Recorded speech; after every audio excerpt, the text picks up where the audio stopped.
nak memperkenalkan Ultimate Comfort Premium Inverter. Okey, ia mempunyai 3 fungsi utama. Okey. Poin yang pertama, energy.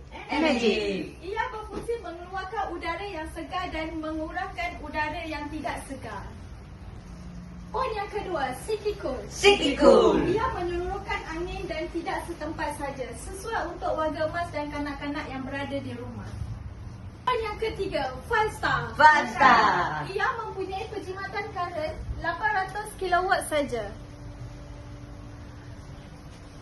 Midea Inverter Premium MAG nombor 1. Thank you.